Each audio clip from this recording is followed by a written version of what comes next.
You're looking at the work of someone who has designed helicopters, studied human anatomy by dissecting corpses, engineered weapons of war, mapped rivers, and theorized about the nature of light, all in the same lifetime. Leonardo da Vinci wasn't just a painter, he was a polymath, someone who mastered multiple, completely different fields. And here's what no one tells you: you can do this too. But there's a problem. Everything about modern society is designed to make you a specialist, not a polymath. Your school pushed you into one major, your career wants you to pick one lane, and even your LinkedIn profile forces you to define yourself with one job title. So how do you break free? How do you become a modern Leonardo when the entire world is screaming at you to narrow down? That's exactly what I want to talk about today. So let's start with the lie that you've been sold. Society convinced you that learning has an expiration date. You go to school, you get your degree, you graduate, and that's it. Learning phase complete. Now you just execute that one skill for 40 years until you retire. But this is actually pretty recent. Go back a few hundred years and the greatest minds never stopped learning. Leonardo da Vinci didn't graduate from Renaissance University with a painting degree and call it a day. This dude was learning new stuff until he died at 67. Anatomy in his 50s, hydraulics in his 60s. He was just insatiably curious right up until the end. But here's the thing. You might be thinking, well, Da Vinci was a genius. I'm just a regular person. Nope. Recent research shows that polymaths aren't born. They're built through specific habits. And the first one might actually surprise you because it has nothing to do with intelligence or talent. Principle 1. Follow your curiosity, not credentials. So here's the mindset shift. Stop thinking of learning as this thing you do to prepare for life and start seeing it as just life. But more importantly, stop learning only for certificates and start learning because something genuinely fascinates you. Da Vinci didn't study anatomy to become an anatomist. He didn't take some course on fluid dynamics to get certified. He studied these things because he was genuinely curious about how they worked. He wanted to paint the human body realistically, so he needed to know what was underneath. He wanted to understand how water moved, so he spent hours just watching rivers and coming up with theories. Curiosity came first. The expertise followed. This is the opposite of how modern education works. We've completely separated learning from curiosity. You sit in a classroom absorbing stuff you may or may not care about. You're stacking up credentials, hoping they'll be useful someday. And Da Vinci flipped this. His learning was always driven by real questions he wanted answers to. How do birds fly? What makes muscles move? Why does water spiral? These weren't homework assignments. These were questions he couldn't stop thinking about. And the same is actually true with Benjamin Franklin. This dude taught himself everything: science, politics, writing, business. There were no formal degrees, just relentless curiosity about how things worked. And here's the key. He didn't just consume information. He applied it. Immediately. He was curious about electricity, so he invented the lightning rod. He wanted better access to books. He created the first public library. Franklin even tracked his progress daily with this famous 13 virtues list. Small, consistent habits that compounded into major achievements. And that's the pattern. Curiosity leads to immediate application, leads to consistent practice. And here's a trap that most people fall into when they hear the term lifelong learning. They think it means endlessly consuming content. Buying online courses, collecting certificates, binging tutorials. That's not really curiosity-driven learning. That's just, as I said, credential collecting. Real curiosity makes you actually do this stuff. When Leonardo wanted to understand how birds fly, he didn't start a lecture called Intro to Bird Flight. He watched actual birds for hours, every single day. Sketched them mid-flight, dissected their wings, built contraptions to test his theories. Franklin didn't just read about electricity, he literally flew a kite in a thunderstorm to test his ideas. And I know that's all a long time ago, and the modern version doesn't stop at like watching yet another online course.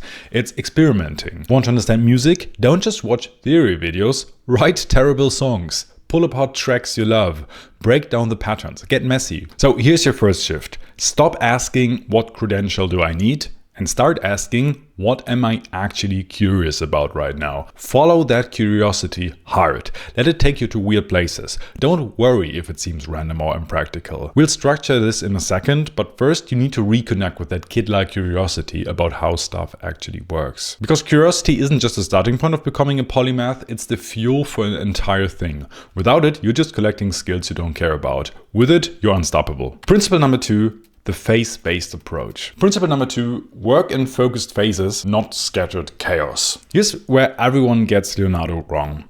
When people hear polymath, they picture someone juggling 20 different things at once, switching between painting, engineering, anatomy, and music all in the same day. Just productive chaos, right? Nope. That's not what Leonardo did, and we know this from historical records. Leonardo's work actually fell into clear phases and usually tied to where he was living and who was paying him. Like Florence when he was young, he had a heavy focus on painting and basic mechanics. Milan from 1482 to 1499, engineering exploded, huge architectural projects, military design. His wandering period from 1500 to 1503, mostly military engineering and maps. Back to Florence, where painting became central again. The Mona Lisa, for example. And these weren't like random interests. There was a main focus for each phase, with other stuff happening on the side. And something that I heard a long time ago was, think of it like a gas stove with 4 burners. You've only got so much energy to go around, right? You can't crank up everything to maximum heat at once, because you'll burn out or just end up with everything half cooked. So one burner is on high heat. That's your main thing. The other burners, they're on low or medium, keeping stuff warm, simmering in the background, so to speak. And here's the key. Which burner is on high changes over time completely. Maybe this year, coding is your main burner. Next year, you might switch. No, music production is on high. Coding drops to a simmer, but you're not abandoning it. It's still there. Still cooking, just not the main focus. And here's why this matters. The modern world tells you to follow your passion and chase everything that interests you at the same time. So you try learning guitar, coding, painting, writing, fitness, cooking, and starting a business all at once. 3 months later, you're at best mediocre at everything and good at nothing. You feel scattered. You start thinking maybe you're just not smart enough to be a polymath.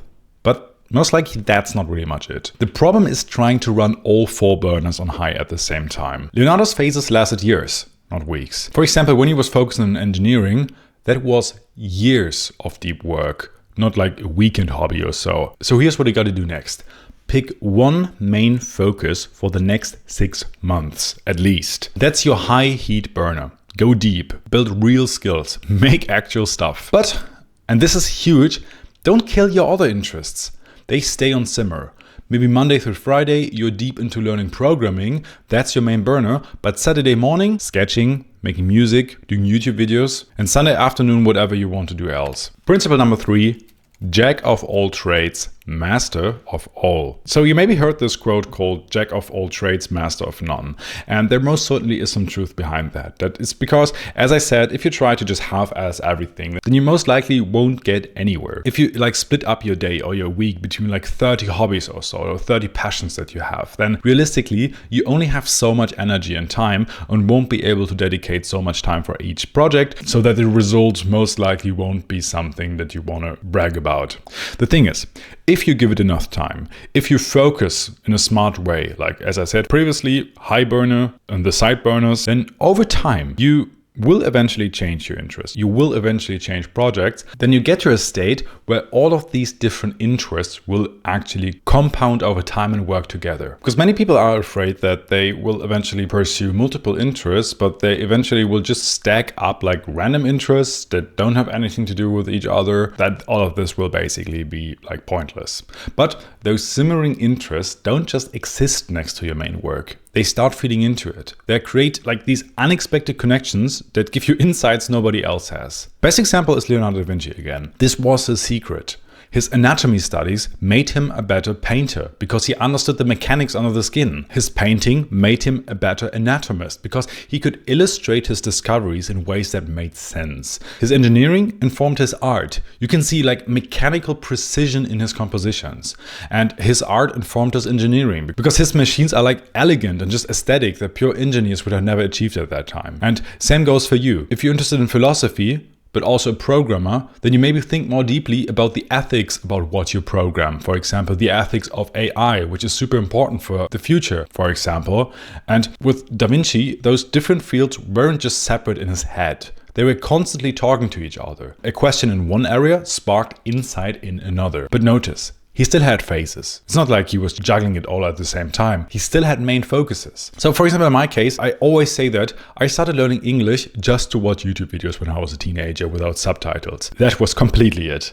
No master plan. But the thing is, because I randomly learned English, it gave me access to so many ideas worldwide in the English speaking sphere on the internet that just don't exist in my native language.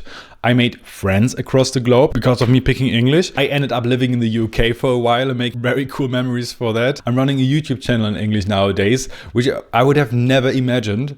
Reaching people like basically most countries on earth nowadays, which is insane. And none of that was planned. I don't know how I got here. I just wanted to understand what people were saying in YouTube videos about Minecraft. But just like pursuing this English stuff, like led me down paths I never saw coming. And that's the interdisciplinary magic. You never fully know how your interests will connect until they do. But when they connect, they create something that's uniquely yours. A perspective nobody else has, because nobody else has your exact mix of knowledge and experience. Look, Leonardo didn't become a polymath by being superhuman. He did it by being relentlessly curious and structuring that curiosity into focused phases. You can do the exact same thing. Stop only viewing learning as something you do for university, for your job, or whatever it is. Start learning because something is really interesting to you.